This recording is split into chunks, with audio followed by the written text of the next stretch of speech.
Bonjour, donc là je vais vous montrer une utilisation intéressante, puissante et simple d'un logiciel comme GeoGebra pour conjecturer une éventuelle solution à notre problème du drapeau finlandais. Donc vous voyez, j'ai fait une variable ici qui correspond à la largeur de ma bande verticale égale à la largeur de ma bande horizontale que j'ai appelée L. Et puis j'ai construit ma figure en fonction de cette variable. Donc ici, on ne le voit pas, mais je me suis placé dans un repère, c'était un peu plus simple. Puis par exemple, j'ai mis le premier coin de mon drapeau sur l'origine du repère. J'ai construit ma variable grand L, c'est très simple à faire. Grand L varie de 0 à 2.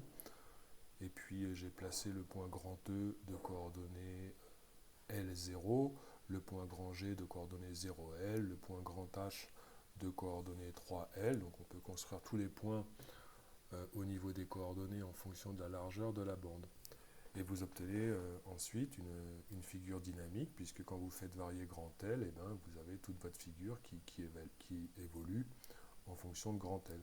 Une des particularités de ce logiciel, mais ce n'est pas la seule, c'est qu'il permet justement de faire ce qu'on appelle de la géométrie dynamique et peut éventuellement vous éviter de faire plusieurs figures à la main, ce qui peut être un peu pénible. D'accord ? Alors assez rapidement, on voit qu'au départ, on peut mettre L à 0. On est dans un cas, ce qu'on appelle un cas critique, un cas limite, où là, il n'y a pas de largeur de bande. Et en faisant varier cette variable, on voit que l'aire de notre figure, elle va évoluer de 0 à 6. D'accord ? Et on a l'impression que cette évolution, elle est assez continue, donc on se dit qu'il y a sans doute une valeur de grand L, d'accord, qui va amener notre aire bleue à 3. Vous voyez en dessous que j'ai fait calculer l'aire.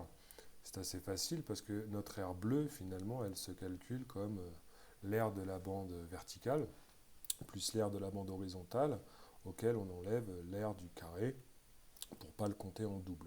Et là, dans le cas où L vaut environ 0,46 mètres, on a une aire bleue qui est à 2,09 mètres carrés. Alors nous, on veut avoir une aire à 3, donc on se dit bien ici qu'il va y avoir une solution, parce que l'aire, elle évolue de manière croissante par rapport à cette largeur, et vous voyez que sans doute on a une solution qui n'est pas trop loin d'une largeur de bande à 0,7 m. Alors ça, c'est déjà une première façon de conjecturer une solution, et c'est pas rien, parce qu'au niveau de l'évolution de l'aire bleue en fonction de la largeur de la bande, on voit que cette aire, elle évolue plutôt de manière continue entre 0 et 6, et qu'il va donc y avoir une valeur, et sans doute une seule valeur pour laquelle cette aire vaut 3. C'est une première manière de conjecturer une solution. D'accord ? Et justement, cette aire bleue, elle évolue en fonction de la largeur de ma bande. Ce qui fait que je pourrais très bien tracer cette aire comme une fonction.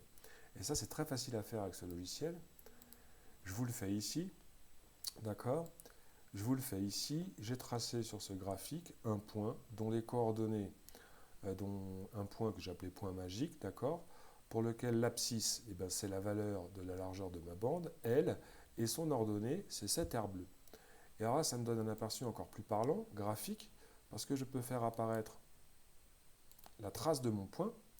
Et alors je peux faire évoluer L de 0 à 6, et je vais bien voir quand est-ce que mon point, d'accord, franchit la droite verticale d'équation y égale 3, qui correspondra au niveau de l'abscisse de mon point à une valeur de L pour laquelle l'aire bleue est égale à 3, la moitié de l'aire de mon drapeau. On retrouve que L est environ à 0,7. D'accord ?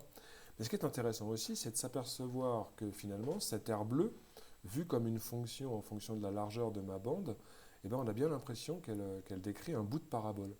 On a bien l'impression qu'elle décrit un bout de parabole. Ok ? Alors ça, c'est facile à montrer, comme quoi la conjecture peut amener au concept de démonstration. Parce que si je veux calculer l'aire bleue en fonction de L, c'est pas trop compliqué. Mon rectangle vertical, il a une largeur de L, là, puis une longueur de 2, donc son aire c'est 2L. Pour le rectangle horizontal, son aire c'est 3L, et l'aire du carré, ici, elle fait L au carré. Autrement dit, l'aire bleue en fonction de L, 2L plus 3L, ça fait 5L, vous obtenez moins L au carré plus 5L. Ce qui fait que vous pouvez tracer la parabole dont la fonction est définie À L, on associe moins L carré plus 5L. Vous l'avez ici en noir. D'accord ? Et vous voyez bien qu'effectivement, ça décrit bien cette parabole. OK ? Et ça vous donne une idée de la résolution algébrique parce que finalement, par rapport à notre situation, on cherche à résoudre l'équation moins L carré plus 5L égale 3. Alors, en première, on va apprendre à le faire. Vous ne savez pas encore résoudre de manière générale ce genre d'équation parce qu'il y a du L au carré, il y a du L, il y a du terme constant, 3. Mais le logiciel vous permet de le faire. Si vous ouvrez ici la fenêtre de calcul formel, alors je vais prendre comme variable x, parce que pour la résolution en calcul formel, ce logiciel, je crois, fonctionne plutôt avec x, et puis je vais rentrer cette équation. Moi, je cherche à résoudre cette équation. Moins x carré plus 5x égale 3. Alors, je peux la taper, et puis après, je clique dessus, et je lui demande de me la résoudre. Et là, le logiciel, il me la résout en valeur exacte. Cette équation, moins x carré plus 5x égale 3. Et il me trouve deux solutions. Moins racine carrée de 13 plus 5 divisé par 2, et racine carrée de 13 plus 5 divisé par 2. Alors évidemment, il me trouve deux solutions parce qu'il me résout cette équation dans R, alors que moi, je cherche seulement, par rapport à mon problème, à la résoudre dans 0,2.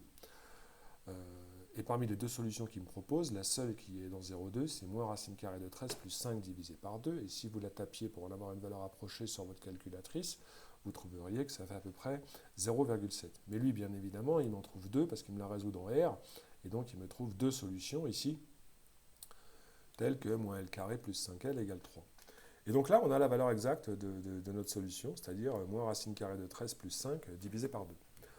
Alors vous pourriez vous poser une autre question, finalement là on a résolu notre problème et à quoi ça sert donc d'essayer de le résoudre avec notre cerveau pour finalement arriver à montrer que la solution exacte c'est moins racine carrée de 13 plus 5 divisé par 2.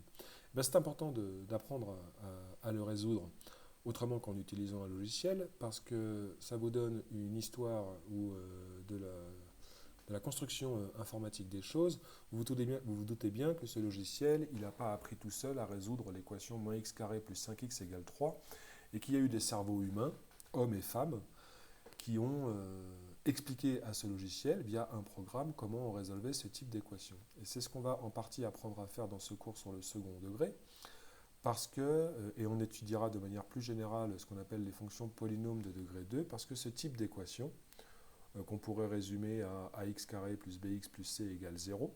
Hein. Si vous mettez le 3 à gauche, vous obtenez une équation du type moins x carré plus 5x moins 3 égale 0.